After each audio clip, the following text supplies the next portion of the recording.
So today is Thursday, May 14th, 2026, and this is a meeting of the Senior Center Building Committee. This meeting will be held in person at the location provided on this notice. Members of the public are welcome to attend this in-person meeting. Please note that while an option for remote attendance and/or participation via Zoom is being provided as a courtesy to the public, the meeting or hearing will not be suspended or terminated if technological problems interrupt the virtual broadcast, unless otherwise required by law. Members of the public with a particular interest in a specific item on this agenda should make plans for in-person versus virtual attendance accordingly. This meeting will be live on Zoom. The public may access the proceedings by joining Zoom meeting ID 375-6055 or by calling 929-205-6099. For additional information about remote participation, please contact Carly Antonellis, Assistant Town Manager, at atm@ayer.ma.us or 978-772-8220, extension 100 prior to the meeting. So I will call us to order at 4:34 p.m. Yeah, there should be one in the desk in there. All right, sorry, I feel like I'm very far away from you guys tonight. You want us to move that way? No, we're good, thank you, Dennis. All right, so can I get a motion to either approve or amend the agenda? Any revisions? Hold on a second here.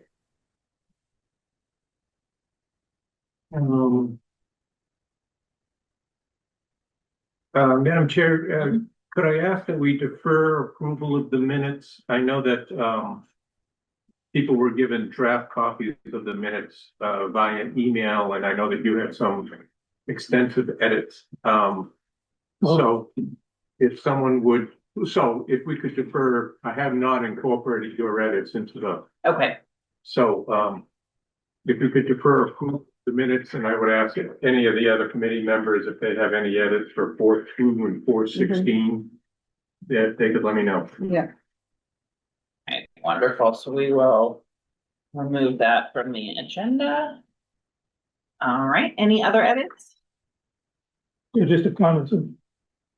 The edits that you did were so extensive that we couldn't approve them as amended tonight. Well, so the edits that I provided were that the tone of those particular two sets didn't match the tone of the rest of our minutes. And so there was a lot more like colloquialisms in them that I personally didn't feel like were representative of the meeting or the way we've been doing minutes. So I don't know, maybe it was over the top. There were some things that were like, more conversational and things that were in quotes that were statements that were made that I didn't really think were factual to the meeting. They were more offhand comments. And so anyway, okay. All right. I'll make a motion that we approve the agenda as amended, deleting the approval of the minutes of 4.2 and 4.16. Second. All right. We have a split membership. So, Ken? Aye. Dennis? Aye. Dave? Aye. Bonnie? Aye. Ellen? Aye. Dan? Sorry. Hi. The chair says aye. Okay, great. Wonderful. Okay, so that will move us right on into the water Comcast and environmental permitting update. Thank you, Dan, so much for putting together this memo. It was sent out via email, and then also the committee members have a copy of it here at the table. So Dan, do you want to? Yeah, am I unmuted? Yeah, I'm unmuted. Yeah, thanks. Yeah, I just wanted to kind of put it on papers and kind of give an image to show where we are at with the water main project. So just in brief, in the memo, I started off with the water main Comcast construction project. So that began on April 23rd, the actual physical work on the site. They were mobilizing before that. And so at this point, they've installed about 1,100 feet or so of water main and Comcast conduit. They've made it all the way from the proposed site to the the existing, what we call the gate to close McPherson Road. And so either tomorrow or Monday, they'll be past that gate and working their way towards the railroad tracks. So the next, I guess, big challenge on the project will be the railroad tracks and getting the directional drill under those. And so we're coordinating with the railroad, but also National Grid has their construction upgrades going on their on the property at the corner of Bishop and Park, which extends all the way down to the railroad track. So we're coordinating with them. They have some stuff that's a little in our way. So that'll be the next big challenge, and then we'll continue with the main all the way down the street to Park Street. So Dan, Dan, the first sentence of the second paragraph there, did you mean to say the project has commenced east on Bishop Road? It started on the west. West, going Right. west and So east. it's commencing east, it's moving east. Okay, well, I think he meant to say it started on the west, but yeah. yeah, right. The project started on the west and commenced east is what I meant to say. Yeah. Correct. Yep. Yeah, so that's where they're at, making very good progress and we're keeping on schedule with that. So I got a um quick question, Dan, if it's yeah. okay. So you say the contractor installed an 8-inch water stub, but he came off the 8-inch line with a 6-inch stub, right? No, we ended up coming off with an 8. We did 8x8 stub. So we could have a reduced down. I mean, it'll be up to the site contractor what we want to do from there.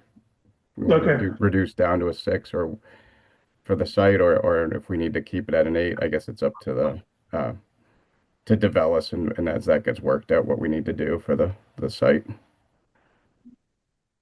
Yeah, I'm pretty sure it shows a 6 coming in, and then it's reduced to a 4 for the sprinkler and a 2.5, I think, copper Yeah. for the. That's what it's shown as now on the civil site plans. You're right, shown as a 6 coming in, and I know Develos' comments we're going to talk about later, but about Yeah, just having a single water main to the site was kind of one of the things we're working on hashing out, which I think that's what I'm, being a town site, it's not as much of an issue for us to do that. Yeah, it's not a big deal for the center either, because all they're gonna do is, if they want to put a reducer on it, we're calling for 6-inch up to the building, splitting to 2.5, Yeah. 4. It's just a reducer deal. that's good, thank We don't need Yeah. anything bigger than that. Yep, Yeah. great, thank you. Yep. So that's the water main Comcast portion. The other items, environmental permitting. So endangered species, that's the natural heritage permit. So that was submitted April 17th, and we have heard back from them requesting some additional information, some more photos of an area, just to get an idea on the conditions out there. So we've responded to Natural Heritage and we're working with them.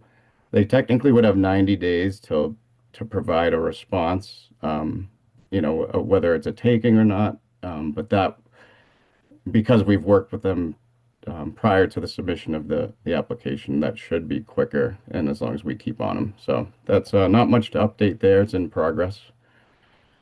So Dan, can I ask, so when that process is done by July 17th or, hopefully prior to that, what does that give us or what would, on July 18th, what would we have from Natural Heritage? Natural. Yeah. So basically, once they're done their review, they'll send us a letter with their findings, and it's going to indicate that the project does result in a take, and they're going to have us, as part of that, they'll have us produce a conservation management permit, the CMP, which we're anticipating. So then we'll head down the road of finalizing that CMP, and also we'll have to work on a turtle protection plan, for the construction work to prevent the take during construction as well. So basically we'll just get okay, it's a take. Here's the next steps you have to do: submit to Natural Heritage and get approval. And the CMP is the big part of that. Okay, all right, thank you. FYI again, and for Dennis, I do have a copy of a letter that has come from them in the past, and I can get to Dennis to show him the content of one of those letters. Yeah, Not a planning board project. yeah, you could, yep, yep. No, I'll send you a letter. I'll send you a copy of what those letters look like. Excuse me. And the last item is MEPA, environmental permitting that we're working on right now. And so right now I'm working with Goddard to get that application in. Um, and as Katie's sharing. Yeah, so I summarized on here, there was a public informational meeting on April 29th. That was at the library, and I think it's most of us have become aware of that. The email notification was sent out by Goddard, and it included all the required stakeholders on April 14th. So that email notification, April 14th, that triggers the timeline, kind of the window for us to be able to submit our MEPA permit. It's part of the EIR process, the environmental impact report and process due to the environmental justice area. So that 45 days from that email is when we're allowed to start submitting the permit up to 90, between 45 and 90. So on May 30th, we can get the application in to MEPA. So that's what we're striving to do, and I'm working with Goddard on that.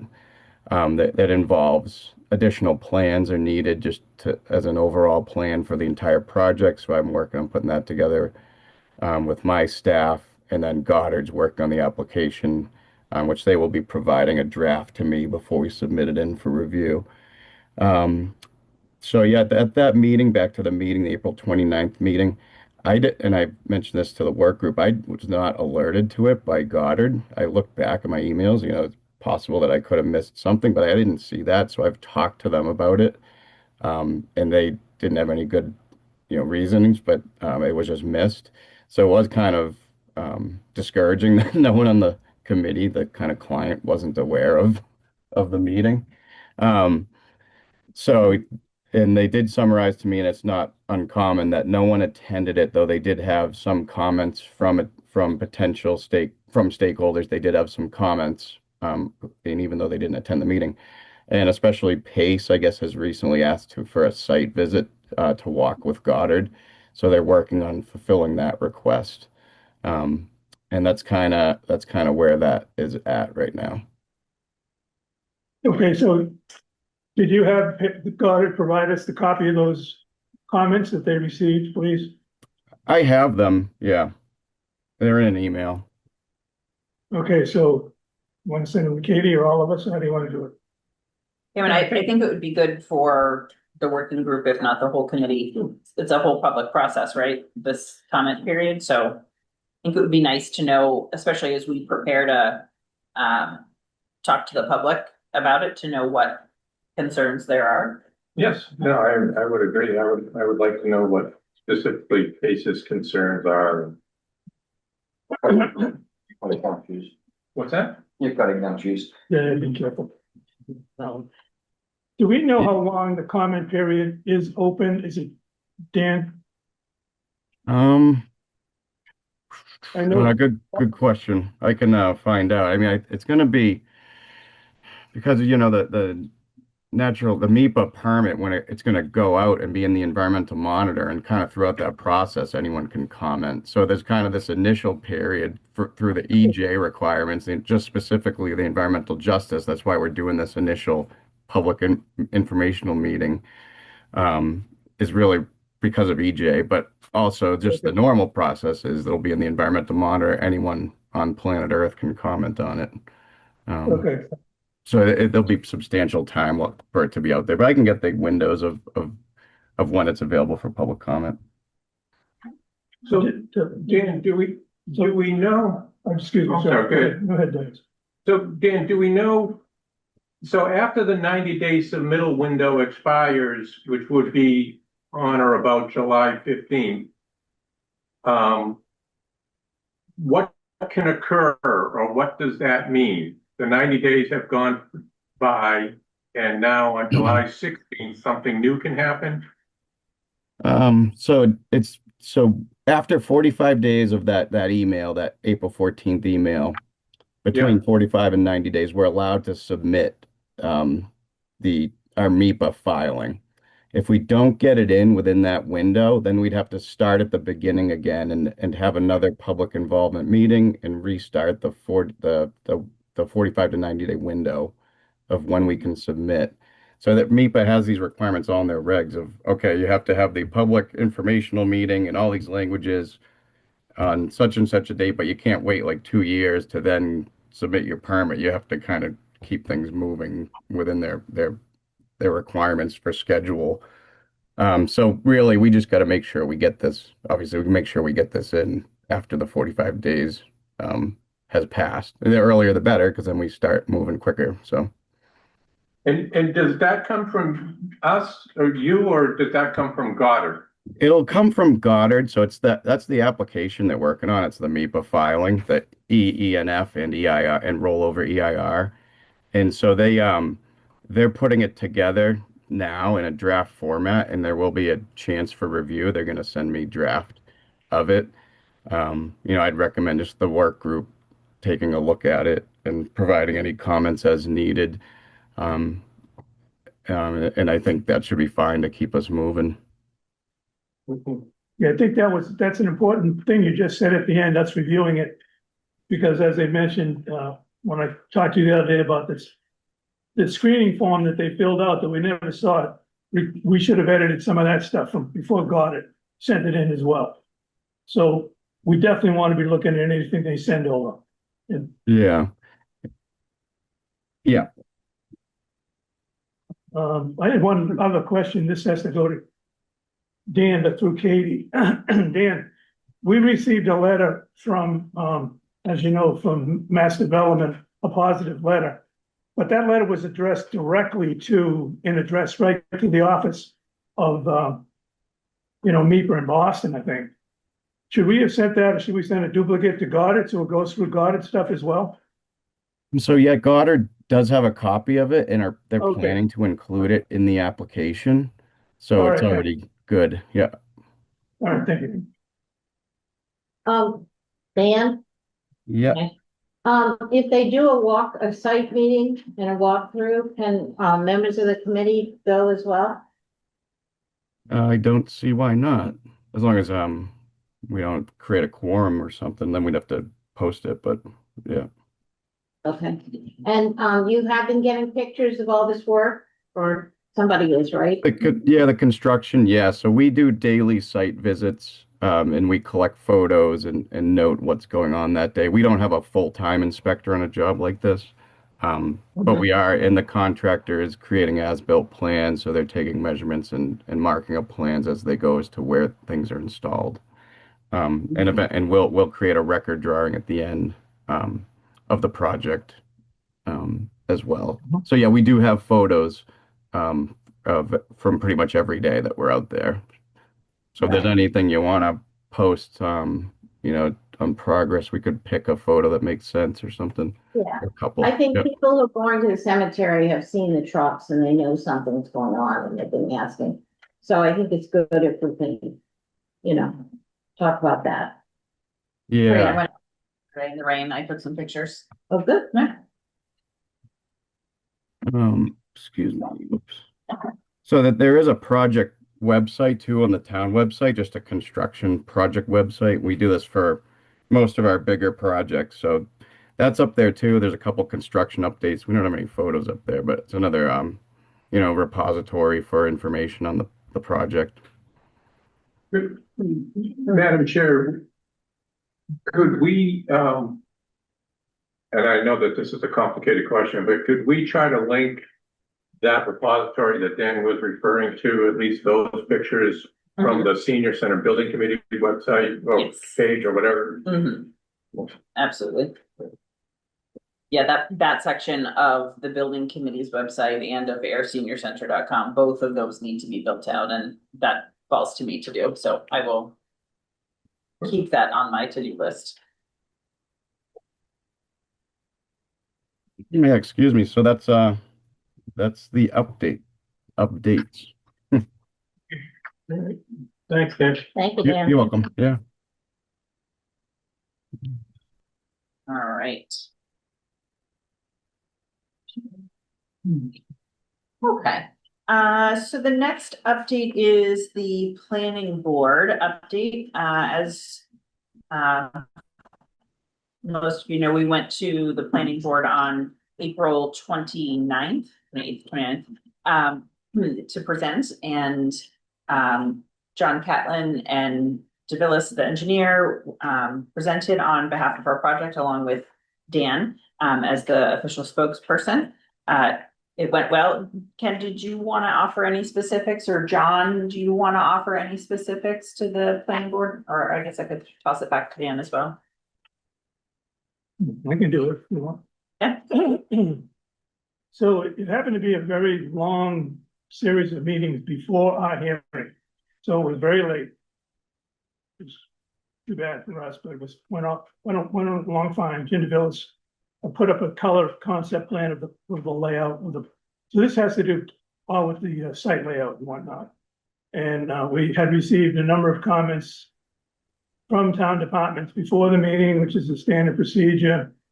And the discussion went on with the presentation, some questions.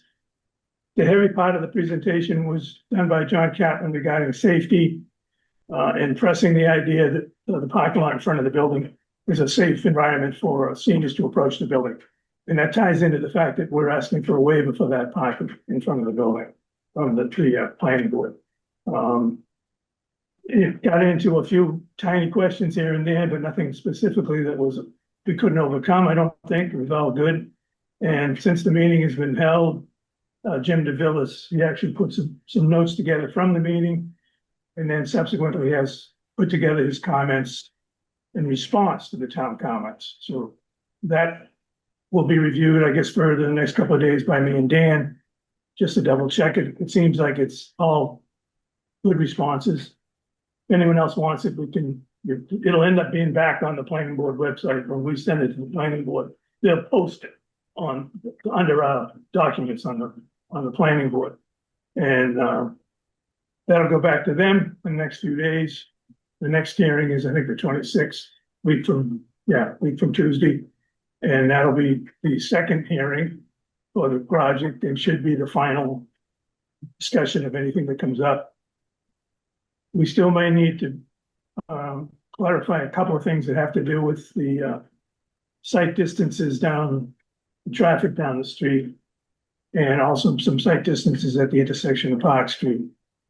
But that's going to be up to Katie and John. Jim DeVillis does not get into that answer. It's not part of his work. The site engineer.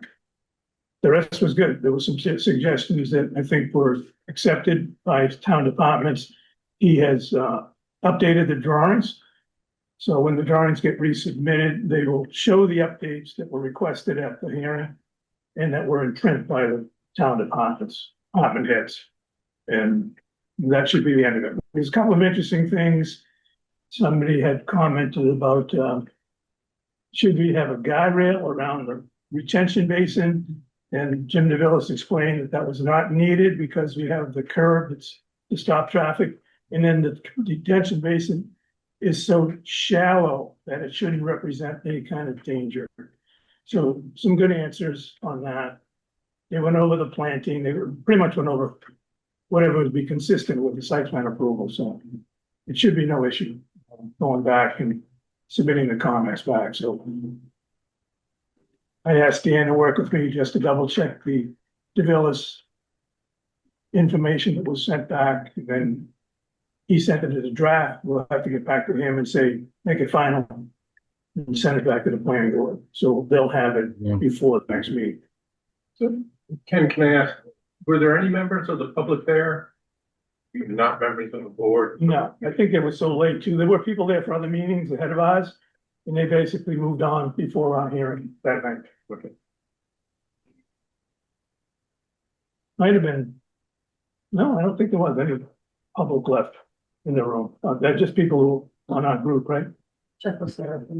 Jeff, Yeah, I think the police chief had a few comments and at the end of the Right. meeting felt very comfortable with all the answers he got and complimented the committee on, I think on the presentation, how it went. So I think he in the end appeared to be pretty satisfied. Is that about right, Ken and Katie? Yeah, I mean, I know he told me at the end he was very pleased. Yeah, I think so too. Oh, go Yeah. ahead. Yeah, I I thought the think, meeting, I was gonna say, I think the, one of the main coming out of that, looking at DeVillis's comments, I briefly looked today, that I think the toughest ones will just be the traffic and that being explained to satisfaction and everything else though that DeVillis did on those comments, they look pretty good so far that I've seen. So I think it's he's got a pretty good response already lined up, but I'll finish looking at it before the end of the week.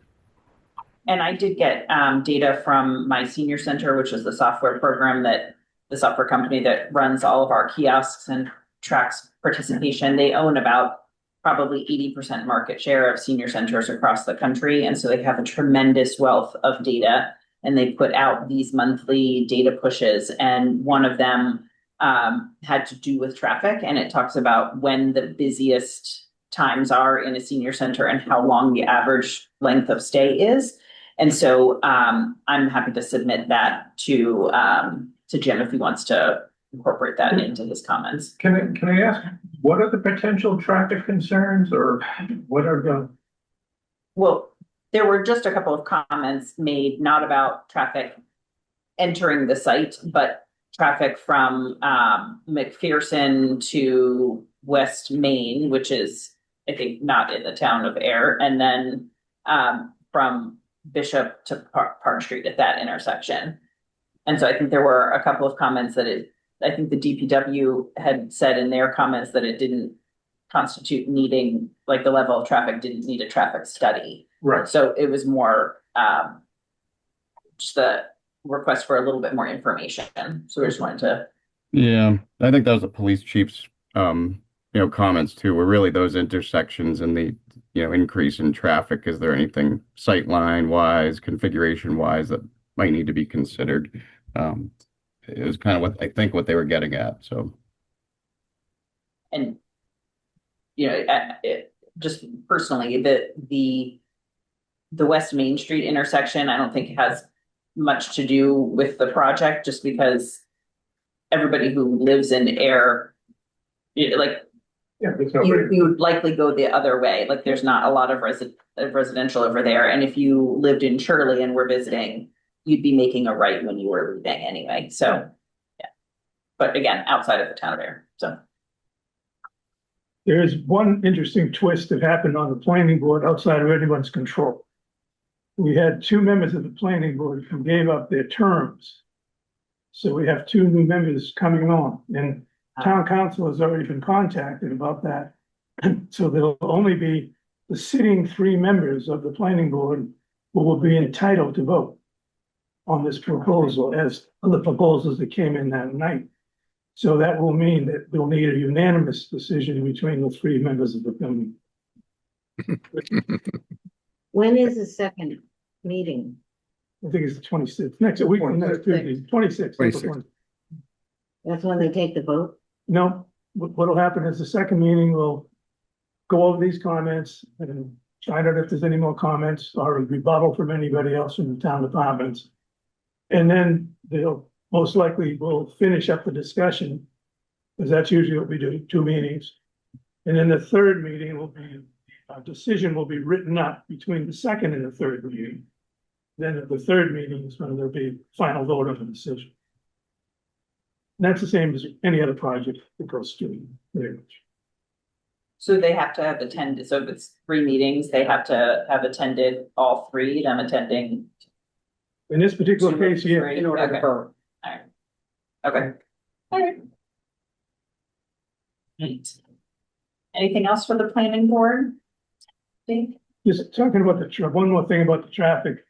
And I'm not sure if I do it as a planning board member or we do it as a committee. But there's some bushes, let's say, at the end of the existing Bishop Road as you come to the intersection and look to your right. Right, yeah, I know. So a recommendation would be by the planning that those bushes be pruned to improve sight distance at the corner. I think they're on town property. So, I'm just guessing they're on town property. They could be on the National Grid property, but it's right there. So the vision to the left is good because there's nothing over that way. The vision to the right could be improved. And that's a simple pruning process. Yeah, that's a good point, Ken. That's something, I could take a look at that. Okay, And that's something we could take care of too. But it would be good if we noticed that, we could add that to our comments. It would show, that would go a oh, long yeah, way. you could add that to your comments coming back. That would be great. And the other thing that I think DPW was referring to, there was some signage comments. We may want to think about putting signs on the street that say something like slow, senior center entrance ahead, things like that. We may want to control some of the traffic coming down the road just with signage and have a recommendation like that, just turning traffic ahead, slow turning traffic, something like that, to impede the speed of people going down the street without putting in, anything else besides that. Especially in the first, I don't know, 2 years of its existence. And the few times that I've been there, I mean, that's obviously a kind of nice, flat, long stretch of road and nothing's going on there. So it's so I think especially when it first opens, having additional signage or, So, I don't want to say speed bump, but make sure that all the lanes are clearly marked. Because I can easily anticipate somebody for whom that is part of their regular and commute. they're looking at their phone, someone's Yeah. slowing down to take a turn. Yeah. I'm gonna So- look for an auto body shop first. What's that? I'm Yeah, gonna look right. for an auto body shop So- so I can get over the I was business. gonna recommend that Katie add those comments Okay. in working with DPW, that Sure. we will install some traffic control signage, not the correct, whatever the correct term might be, Okay. on Bishop Road. Yeah, and That's we'll right. have to coordinate with Devon's as well in that corridor. They technically own it. Well, we can Or put the, even- we can put the signs up and get an easement later. Well, or even, That's what we're doing now. Exactly. or even around the time of the building opening, have the police there a few times early, just to kind of, Yeah. call people's attention to the fact that you're gonna need to start slowing down around here. Right. Well, hopefully the multi-month construction of building. Yeah. Will cue some people into, Allow some noise. I don't know. Well, we're trying to get through that step with the planning board, so that's Right, no, kind of I hear what I'm you. thinking of right now. All right. We could do more later, for sure. All right, so next on the agenda is the subcommittee update, and I think Brian, do you want to offer an update on the progress of the pre-qualifications committee? Yes, can you hear me? Yes. So for pre-qualification, we have set up our meeting for next Tuesday. That will be a kickoff meeting for the representatives of those of you who have signed up and volunteered. Thank you again for doing so. What that meeting consists of, as I just went through one again today, is we will be putting some slides together to kind of educate people on what the pre-qualification process is, how we're going to grade it, and then we also want consensus of everyone sitting at the table about what we deem as our project description and what a similar project will be, because that's going to be one of the big grading rubrics that we do for a lot of these contractors. We want to actually make sure, for example, we want to make sure that they've built a senior center in the state of Massachusetts within the past 6 years, and those are the types of details that we want to make sure get into our request for qualification. So our procurement manager will be there. She will run through those slides for us. There's really not a big lift for this Tuesday. It's ultimately going through approving that RFQ. And then what we will ask Katie potentially is the contact from the town that we can reach out to, who would assist in doing some of the legal ads and the posting of that. That'll go on Combis on the town website, as well as town hall. We would take care of the central register as well as the e-bidding process, which we'll go through Project Dog for that, which will make things much more concise for us.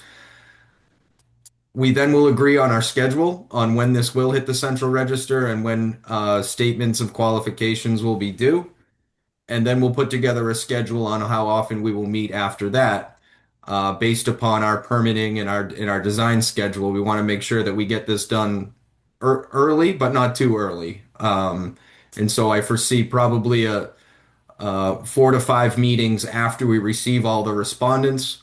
We will divvy up some work. Vertex will take a lion's share of a lot of the references and the general contractors. And then we'll meet periodically to do our voting and to make sure that we get an established pool and a competitive pool for contractors that can bid on this project.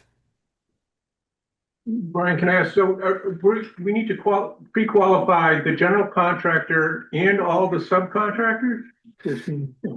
Good question. So, per Mass General Law, there's 19 divisions that are called out for as a filed sub bidder, and that consists of things like masonry, miscellaneous metals, the painters, your mechanicals, your electricians, your plumbers. It does not include site work. Why, I'm not exactly sure, but there's specific rules as to what category calls for what to be a filed sub bid. So out of those 19, Dennis, if they hit a certain threshold of dollar value, I believe it's $25,000 for that specific division, they're considered a filed sub trade that would need to be pre-qualified. And so what we do at this point is we take the estimate provided to us by Fogarty, and we use a rough idea of what we think that the amount of work is for each of those trades, and that's what we advertise for filed sub bidders. I will say, in my recent experience in the market that we're in, contractors are hungry, and we received about 130 statements of qualification packages for the town of Princeton. About 15 of those were general contractors, and the remainder was made up of all of the filed sub bidders. So in using the Project Dog platform, it'll have it all organized for us by division, and it'll allow us to be able to access those, go through them, then bring them forward to our procurement manager, who will kind of be the gatekeeper for all of the grading and the work that is being done by the committee. So does the general contractor have to hire the sub bidders that we pre-qualified? Is that? Yes, so They don't hire, Have to hire the lowest. but the general, we have to hire the lowest general contractor. Right. And the general contractor has to hire the lowest sub bidders. You give him, I'm sorry, go ahead, Brian. no problem. So yes, we have to hire the lowest responsible general contractor. That's the letter of the law. So if we get a low bidder, but we find out new information, or if their financials don't work, we do not have to execute a contract with them. But if they are responsible, then we do go with the lowest bidder. When the general contractor puts their bid together, they will have to pick of all of the filed sub bids that have already been received at that point. It would behoove that general contractor to take the lowest bids on there, because if they don't, their bid only goes up higher. The one caveat I will say is when bids are received, filed sub bidders have the right to restrict themselves to either certain general contractors or not to certain general contractors, which can make things a little gray in areas where we may have our filed sub bids in and we know who the low electrician is, but he says his bid is not valid for certain general contractors that are pre-qualified at that point. So there is a scenario where a general contractor doesn't have the exact same. Yeah. Yep. Okay, I'm just thinking out. Well, let's just move on with the meeting, but it does. Okay, all right, thanks for that. That's a No big problem. help. So Any other questions? Just give me a call if you want to. Okay, all right. Great. We're moving through the agenda tonight. All right, so the next update is grants and fundraising, and this is a quick and easy one from me. The community development block grant was submitted on April 21st, and I believe we're supposed to hear back late June, so it's not a really long time to wait. So that is good. Of course, there's delays in getting contracts ready and all of that stuff, but we won't have to wait for too long. And then the next grant in progress is the municipal ADA improvement grant, which is for up to 250,000. We'll submit for the 230,000 estimated for the elevator in the latest cost estimate. That is due mid-June. And then after that, there's a little bit of a gap until things that are due in the last quarter of 2026. There's a couple more things we can submit for. Well, Yep. where did you get that 230 from? It was in the cost estimate and it said elevator except attic box. That was Or within. Yeah, it was, yeah. But you didn't put the markup on it. Did you put the markup on it? The extras? Oh, I'm not sure I did. Yeah. So, yeah, So I'll edit that. Thank you.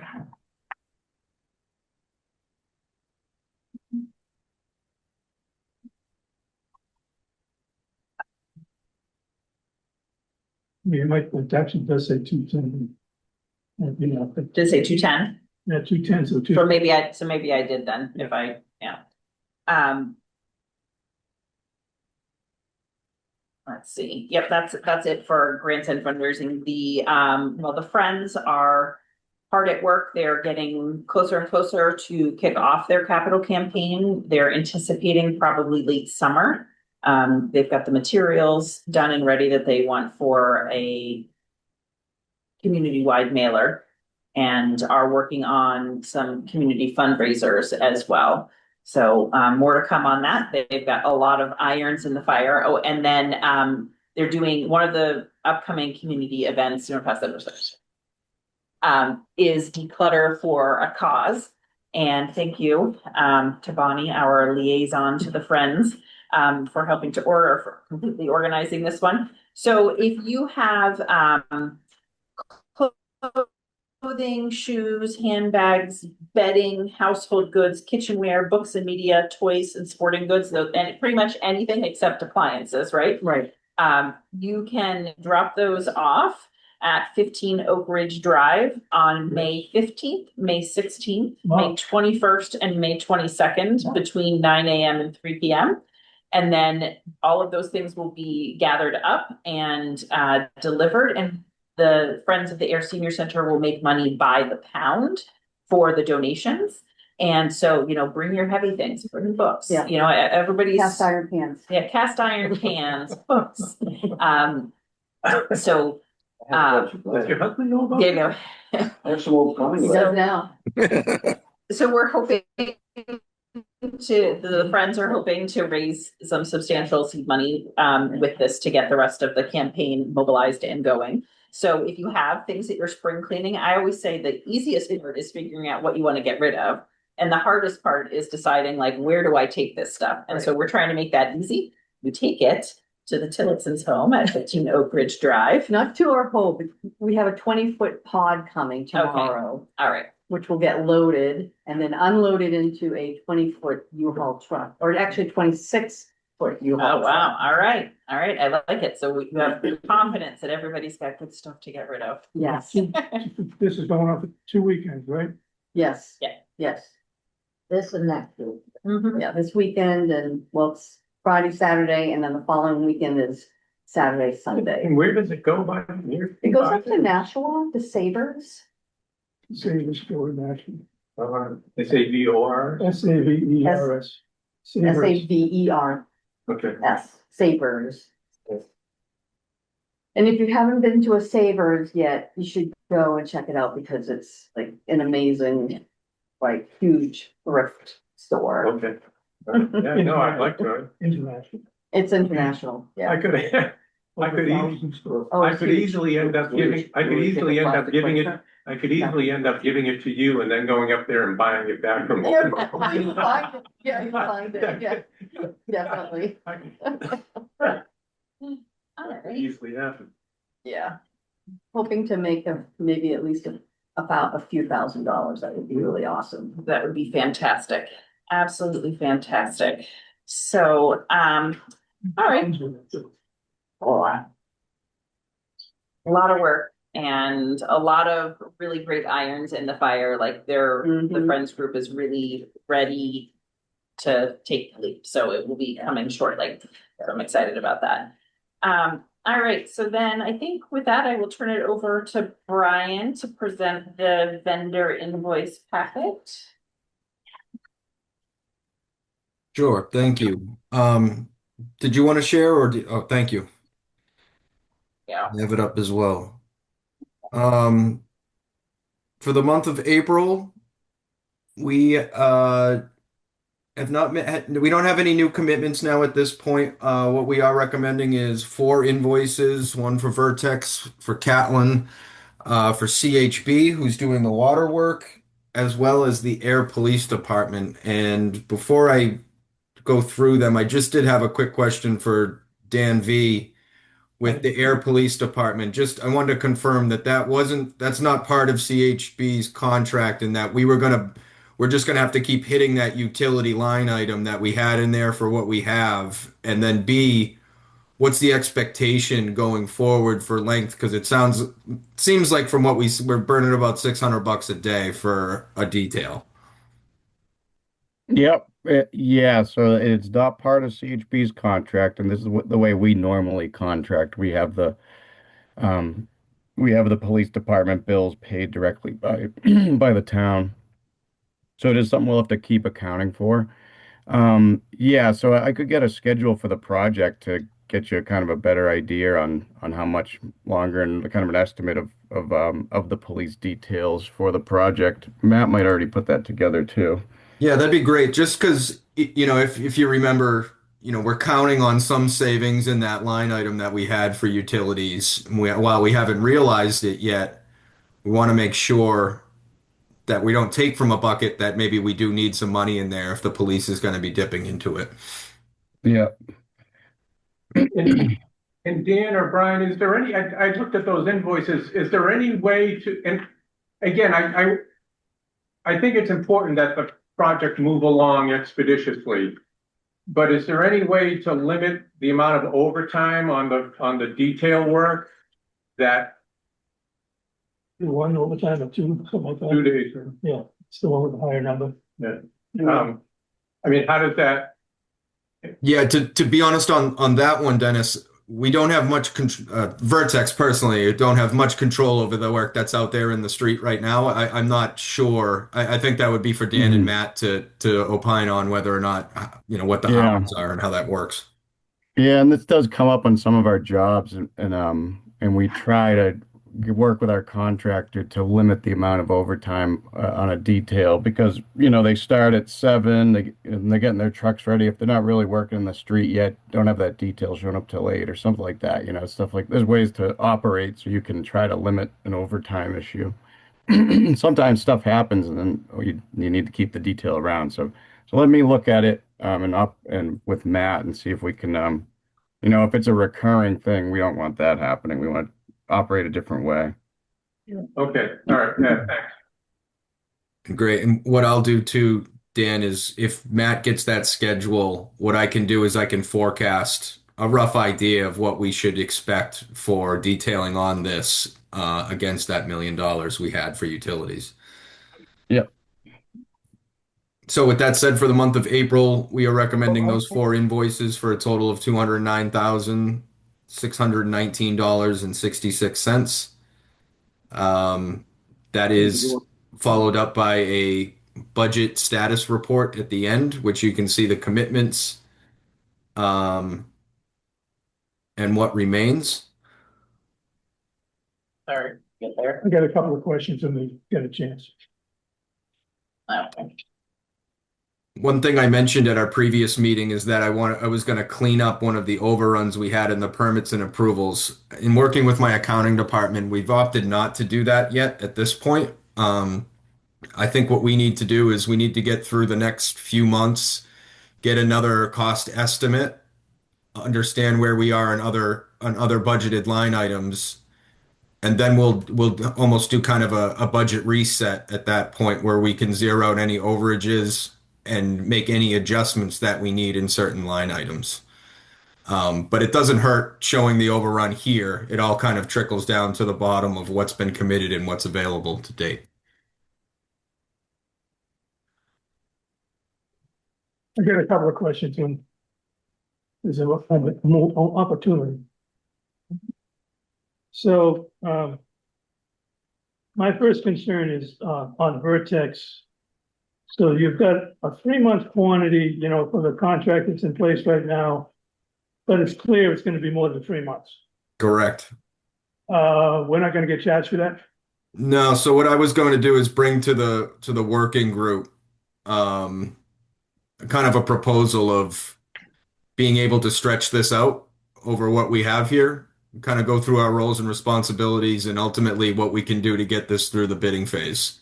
Now that we have our permitting schedule relatively understood. Okay, so you're basically saying of the, call it 49, 50,000 that's Got left, about 50 grand left. Yep, correct. we're gonna try to stretch that out through, obviously, maybe to the middle or end of October, something like that? Correct. Okay. That was my first question. The, I don't know if this makes any sense, Dan. Would there be any consideration to ask the town manager if we can get a better break on the cost of the details? So it's not 100% the senior center cost. I don't know. I understand the concept if you got a project going and, you know, it's, I Looks like guess, you had to maybe get the up. precedent Yeah, is. Dan just wrote he'd be right back. Maybe there's just a precedent. we So- can't change. So Brian, Oh, the from one total, town department to another. Yeah, it looks like that's the way it goes. so Brian, what are the the total is 209,619,66, Yeah, and there are 4 subtotals? Correct. 4 different vendors, 4 different checks that would be cut by the town of Ayer. with that up. I was looking for it. I can't find the 4th sub. I don't know which numbers are which. So, I was just wanting to add them up. no, you got it. Yeah. It's not this big, right? It is, Expenditures, I see. Yeah, she's got the half profit rate. well, I don't see that, This is. So maybe Yeah. is Dennis looking at the previous VIP Oh, he doesn't before have it a was pack. resolved? Yeah. Okay. Yeah, you don't have the fact. oh, the email one doesn't seem to have that. That's good. Right, Just so the updated. one that, the VIP that was sent out with the meeting reminder. Yep. Was not complete and I was awaiting a revision Alright. and then it got sent out, Got it. yesterday. Late yesterday, maybe. Yeah, late yesterday, I emailed the revised one that had those last 2 invoices in it. Got it. And that's the corrected one in front of me now. Sorry, I should have clarified that No, before. I got it. All right. Thank you.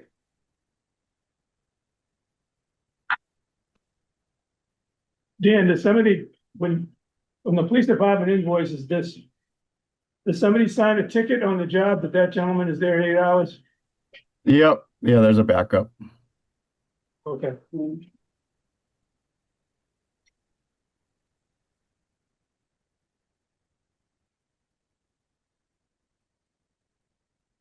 Right, any other points of discussion about the?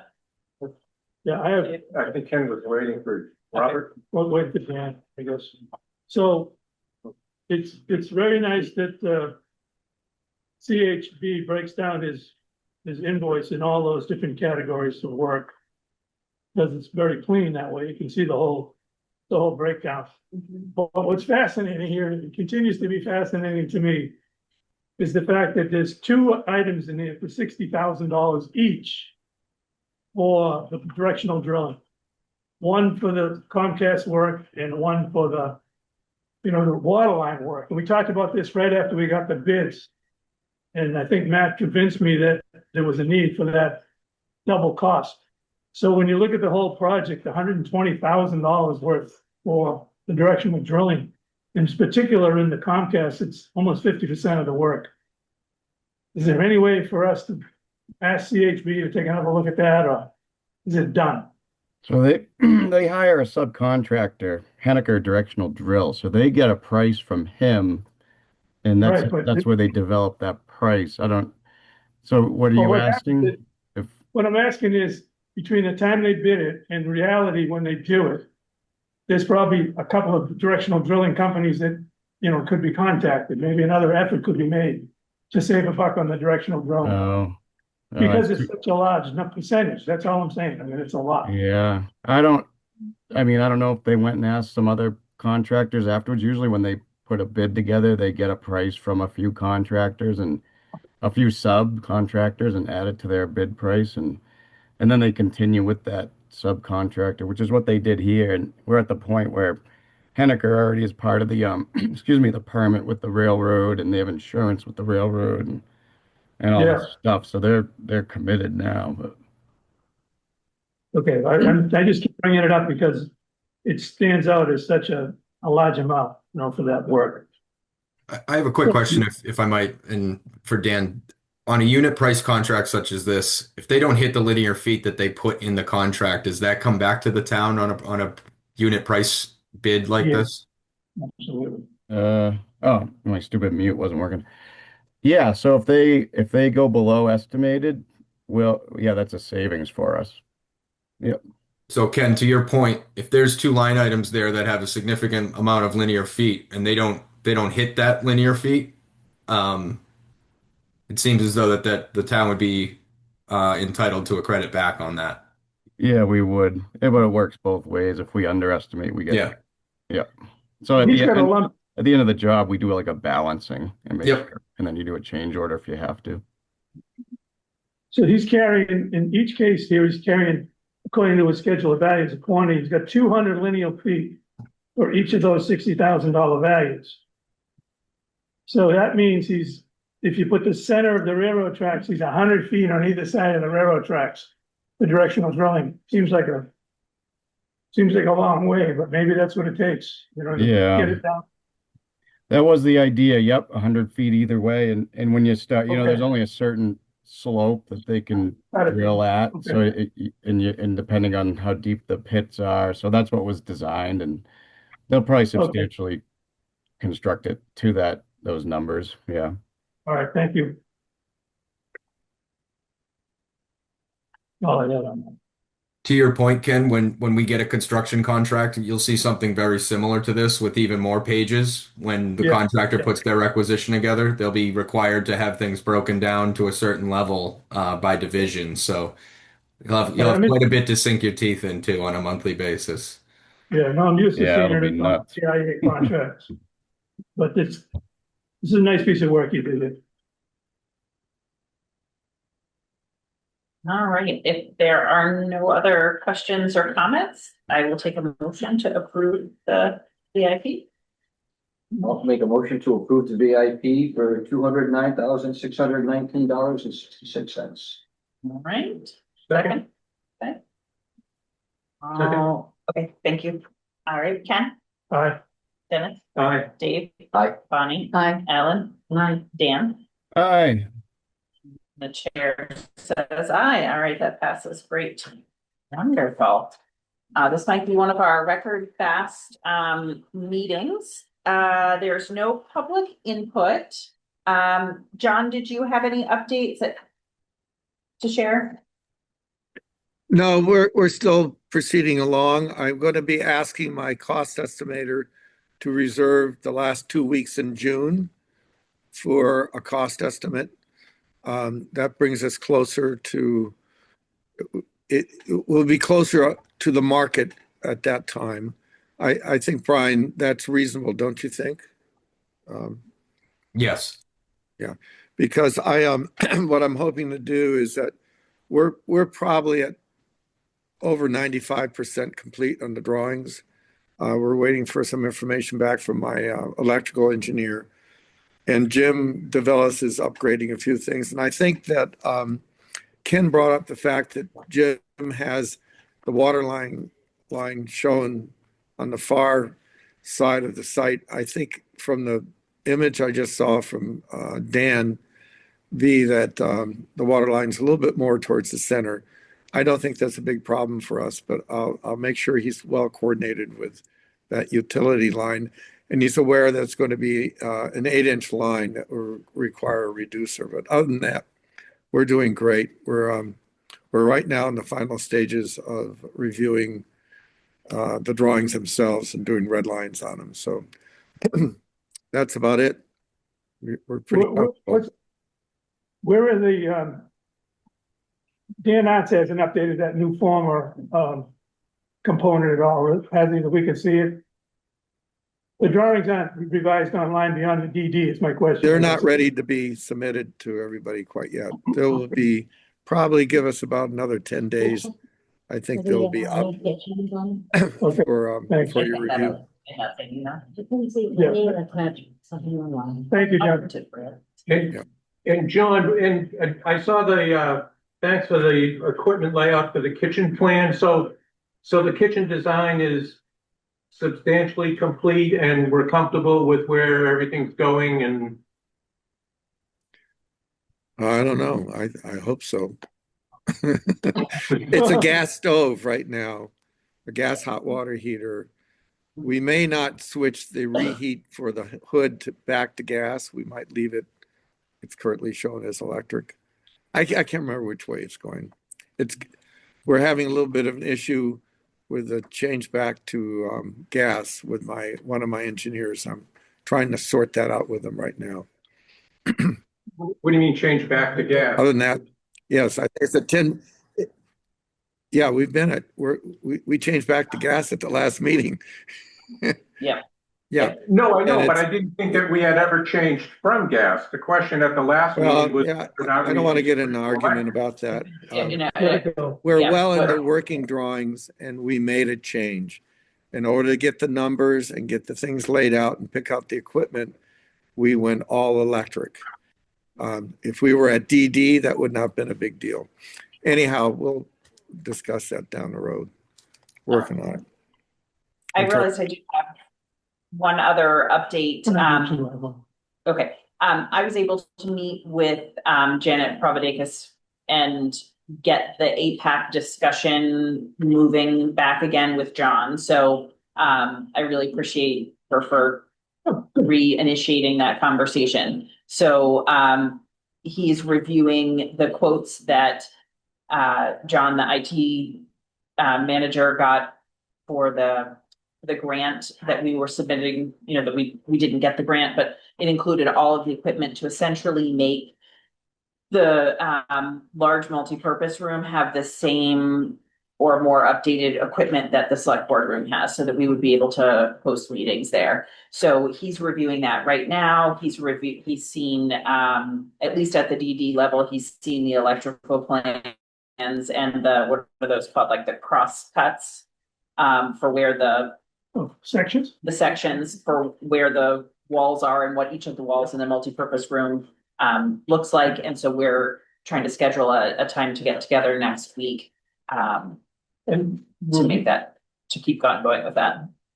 I know early on, there were some conversations about one of the activity rooms, I think to the left of the front door, we would also make Zoom capable, or we were looking at putting in that capacity. That would be great. I don't think the budget will allow that, but we could always. Yeah, it's very expensive. It's very expensive to do that. No, it's a good convenience. Right, and the purpose would be for smaller town committees or boards that don't need the entire multi-purpose room to meet. Right. They could have an official town meeting that's Zoom capable, for public purposes in the smaller room. Yeah. So, and that was one of the hopes of writing that IT grant, was that would have essentially doubled the budget, which would have allowed us to do that. But I haven't given up yet, so we'll see. No, that's great. And again, I would advocate for that just based on Wolverhampton's experience, that they are now having a conversation about retrofitting one of those rooms in order to make it have that capability. They are? I haven't heard that from them. I'll have to talk to them about it. When I'm we not took familiar with that. 3 months ago, whenever we were out there. It may be, yeah, they're talking about it, but I don't think they're doing it yet. And it is a budget item though, and it's a good point. Wellesley currently does all their meetings in their multi-purpose room, whatever size it is. It's well accommodated because the cameras are adjustable. It would be a plus if you could afford a second room. So when you talk about the multi-purpose room, you're talking about putting the petition down, right? Half the room would be used for the video and things like that. No, we want to position the cameras so that it can be used either individual side or the whole room Okay. together. Yeah. Well, I want to follow up on something that's happening right now in real time. Mhm. Are we the only committee in town that uses an owl like this, like we're doing? Mhm. And why can't we do That I'm that aware in the of other anyway. room? Huh? Why don't we just do that in the other room if you want to have another? We room? can certainly do that. I mean, this owl's, Well, my question was, are we the only committee in town that currently uses this system with the owl, which is a portable system? We're on Zoom, we're being recorded, and our meetings then go up on the website later. And the answer was yes. and So anyone we can have set that this up in because- another room with a table and have meetings. Right. Yeah. Without a cost. Yeah, I mean, we have the owl because the department purchased it as part of our IT grant that the department got. They're Okay. not terribly expensive. I mean, they're a couple $1,000s, but they're not Right. expensive on the scope of a The full wiring and APAC everything else. wiring Yeah. sort of thing. So yes, like my intention would be to move into the new building and have this available. But most boards and committees don't have any funding with which to even purchase something like that. So, yeah, I'd be happy to make that available in any of the smaller rooms. Okay. Yeah, just- I actually bought one for my church and we use it for a special meetings that we have on Sundays outside of the main church. And we use the owl. It's very effective. It's easy to move around. Although I must say, Katie, your owl's been a little particular. It must be a little cranky or something. Yeah, yeah. So, yeah, it was behaving until I started talking. It's just self-conscious. Yeah, it heard you. It did. It did. I think I need another power cord. So, now hopefully it will come back on soon. Oh, is it going? Okay. Otherwise, it'll just put my face for a second. Oh, one more update, Ken. Yeah, so- Sorry. I have an update. This has to do with the fact that we had a town meeting, and we had two articles on the town meeting that. Oh, yes. Us. Okay. One was the easement for the electric company. One was the granting of the conservation easement, or conservation restriction, and its negotiation. Both of which, where the article was written, I believe, are in within the board of select. But we need to be conscious and aware of the fact that in the not too distant future, we're gonna need, when we get that letter, I think when we get the letter on the take in, would that be the appropriate time for us to go to conservation and open up we have to know how conservation wants to fit in this discussion. And the particulars of the land ownership, which I believe is gonna stay with the town with conservation. But then they will tell us right away, well, we don't maintain it. We have an outside company do that. That's North County Land Trust currently maintains the conservation restriction. Does a survey of whatever. It's not that easy to do. So what I'm saying is we just want to be careful that we don't say or do anything that leaves the Conservation Commission out of the discussion. When we get to the land that we have to set aside for the conservation restriction. That I'm just bringing it up now to make sure we are ready to meet with them sometime in the not too distant future. Yeah, you're right, Ken. I think we can, when we get that take letter and we start developing the CMP, we'll develop a work plan. And they'll include what we're doing for the conservation restriction and all the items we have to do. The good thing is we will have time because we're gonna first put the project into a deed restriction, Right, then subsequently conservation restriction. Once we know who the players are, we're gonna take that conservation land. But Yep. the way the article was written in that language is basically gonna be a lot of legal steps involved is what I'm getting at. Yeah, I'm concerned a little bit with, I believe the Conservation Commission has a fund, which we may be able to accept access for this. You know, for acquiring land, or maybe yeah, the cost of the legal, the cost of the engineering, any of those costs, we're gonna have to create a plan.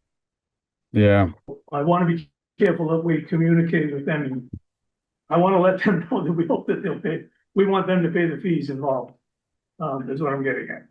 So I don't want that to slip through the cracks. So I'm saying Yeah. it now, so everyone gets wind of it. None of us are on the Conservation Commission.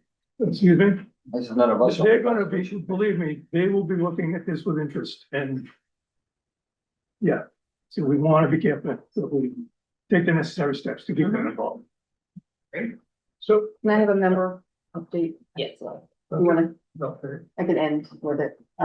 So I will be ending my, tenure.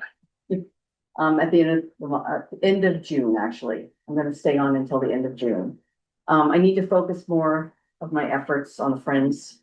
For the fundraising that is needed within the next year and a half. And I just feel like that is a better use of my resources, my expertise and my time. I've loved being on this committee. I've learned so much. But I think at this point in time, I'm not adding as much as I was previously. And I think it's good that I was focused on other things that are a little more important. Well, we will miss I you know. around this Oh, table, goodness. but are incredibly grateful for all the things that you're gonna be able to, the expertise and the time and the effort you'll be able to give to the Friends. And I think that's gonna Yeah, hopefully For sure. literally pay off, for sure. you know? Definitely, definitely. Thank you. And if you want to, you know what, maybe we could work out an opportunity for the Friends to come to one of, occasionally, not all of our meetings, but occasionally. To give So an official, like, during the public input update, that would be great too. Yeah, yeah, that sounds. Well, would that have to go to the Board of Selectmen so they would fill another seat or what? Right, so Bonnie will need to submit a letter of resignation to the town manager's office, and then, you know, I believe Linda was made an official member. So that would leave us with one empty spot, and then that would be up to the select board to advertise that and fill that spot. Well, you've done a great job. You've been working with you. Yeah, thank you. And I'm happy you're gonna be working with the I town. can too. Yeah, can you? I just don't wanna be blamed about the kitchen. No, it's gonna be I keep seeing amazing. Dave's kitchen. Yeah. It's like, I'm nervous. you see the sign now. Arch sign, Dave's Kitchen. I was at the Massachusetts Councils on Aging Spring Symposium yesterday, and one of the sessions was about dining programs, and I thought it was stuff probably you already know, but there were several things that I learned logistically about how we might be able to restructure what we're doing now to make it more scalable in the new kitchen. So I think there's good things to come with that, and you've got a lot of expertise, so you can't go anywhere. Okay. So Guess I go to get fired. There's no fire me. So Brian, you still there? Yeah. Pick it up. I am, sir. Yes. No, that's fine. So given the foregoing discussion, what is the timeline looking like? Do we have a tentative groundbreaking date, or do we know? Because I know that there were some concerns about bleeding too far into winter. So nothing has really changed from our permitting schedule, and I was encouraged to hear what Goddard had said. It really hasn't changed what Matt had presented at the last meeting. You know, what we have right now is, one moment, let me get down to, is starting in that in that early October timeframe. And so, hopefully there's great news from Goddard in the next month, but ultimately that's where we see us being able to award a contract at that point and getting started. So that would be ultimately when a groundbreaking would happen. Yeah, don't you think, Brian? It's about the second week of October, probably. Yep. And Yep. the positive side, as Brian's suggesting, if the state comes through a little bit earlier, it won't necessarily change our bidding, but it could get the contractor mobilized a little earlier. But we're going to run into winter conditions no matter how we look at it. It's the reality of it. October is, we often hit winter conditions in mid-September. So, I mean, not the winter itself, but by the time you're getting all your site work done and you're getting to your second or third deck in concrete, we're pretty open. So we'll probably face some winter conditions. And I think our cost estimator will look at that for us too and double check with us. All right. Well, when do we have, I'm sorry, I don't have the schedule in front of me for our next meeting. We're still doing the third Thursday, right? Are we gonna go back to that schedule? That would be June That would be the 18th. 18th. Okay. Does that work for everyone? June 18th at 4:30? Well, for sure.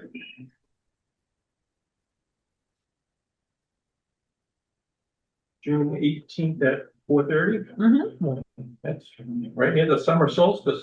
Yes. Yes. All right. So can I get a motion to adjourn? Motion to adjourn. Right. All right. Ken?